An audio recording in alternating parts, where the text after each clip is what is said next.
Salut à toutes et à tous, je suis super content de vous retrouver pour cette saison 3, déjà, de la Lucarne. Et pour ce premier numéro, on va vous parler d'un autre sujet bouillant, un projet complètement fou, digne des films de science-fiction, et qui va devenir une réalité très bientôt, le Metaverse. Alors à la fin de cette vidéo, vous serez incollable sur le sujet, promis, c'est parti. Et avant de démarrer, la grande question, le Metaverse, ça veut dire quoi? Alors, étymologiquement, méta, c'est du grec, ça veut dire au-delà, et verse, c'est de l'anglais une contraction du mot universe, qui veut dire univers. En fait, le Metaverse, c'est le terme qui a été choisi pour définir un monde entièrement virtuel où l'on pourra bientôt jouer, organiser des réunions avec des collègues ou encore consommer des produits culturels à acheter en crypto-monnaie, et le tout sans même bouger de son canapé. Bref, bientôt on sera capable de se téléporter dans une réalité parallèle, et ce sera pas de la science-fiction. Ça, c'est pour la théorie. Maintenant, la pratique, il y a déjà de très grosses entreprises de la Silicon Valley qui pensent que le Metaverse représente le futur de l'Internet mobile, the next computer thing, comme disent les Américains. Et parmi ces entreprises, il y a évidemment Facebook. I thought that this would be the holy grail of social interactions from well before when I started Facebook. And it's really exciting to me that now the next set of platforms are going to be able to do this. You know, I think that this is just going to be a big part, I think, of the next chapter for the way that the internet evolves after the mobile internet. And I think it's going to be the next big chapter for our company too. Et si vous avez envie de voir à quoi ça pourrait ressembler, accrochez-vous. Wait, Mark, this is so cool. Wait, just stop for a second, because every gesture you make, I can see all your hands, your expressions. Check this out. I can basically go and go stand at the whiteboard. Oh, And wow. it's like brainstorming, just like in a normal meeting that you would have been in. So I can say, welcome to workrooms.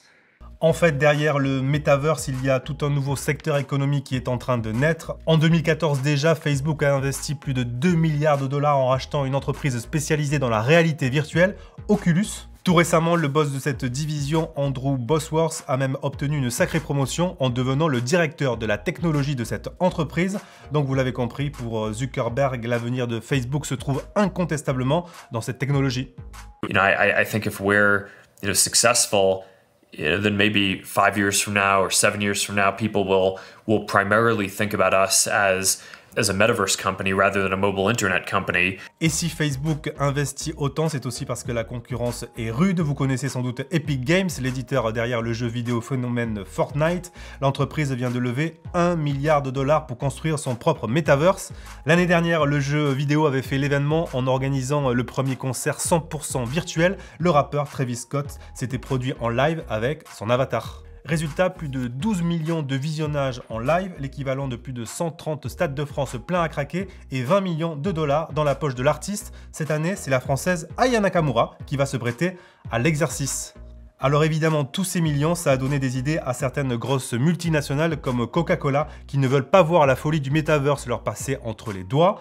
L'entreprise a déjà vendu l'équivalent de 500 000 dollars en objets virtuels sous forme de placement de produits dans un autre Metaverse appelé Decentraland. Coca-Cola y a même organisé une soirée cet été avec des milliers d'internautes connectés simultanément. On a donc vu ce qu'était le Metaverse, quelles étaient les grosses entreprises qui misaient dessus. Et pour conclure, on va s'intéresser au contrôle de cette technologie qui soulève beaucoup de questions. On est donc allé en parler avec David Naon, créateur et vice-président d'un collectif spécialisé dans la réalité virtuelle. Et on avait 3 questions à lui poser. Déjà, première question David, le plus gros danger si on ne réfléchit pas assez vite à une régulation autour du Metaverse, c'est quoi? Le fait de maîtriser par exemple à la fois la distribution, les outils de visualisation, comme les casques de Facebook, la partie sociale et la partie création de contenu, ça fait beaucoup, quoi. Parce que en vrai, il est là l'enjeu. C'est que un monde virtuel qui serait peuplé que de créations faites par le propriétaire des rues, ça s'appelle une dictature en fait. Est-ce que nos données personnelles risquent d'être exploitées sur le Metaverse comme elles l'ont été sur les réseaux sociaux? Un des grands enjeux aujourd'hui de ces environnements, et surtout quand ils sont vécus à travers des systèmes de réalité virtuelle, c'est la captation des données.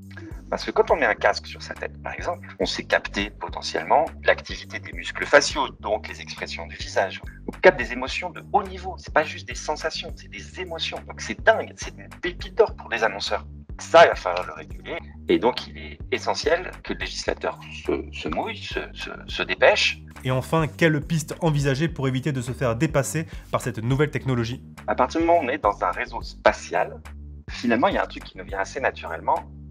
C'est qu'on pourrait peut-être avoir une régulation qui ressemble à la régulation qu'on a dans le vrai monde, enfin, en tout cas dans le monde physique. Donc on peut essayer de retrouver des mécanismes qui correspondent à ce qu'on a dans la réalité, et surtout, si notre identité personnelle in real life, en vrai, est notre identité dans le monde virtuel.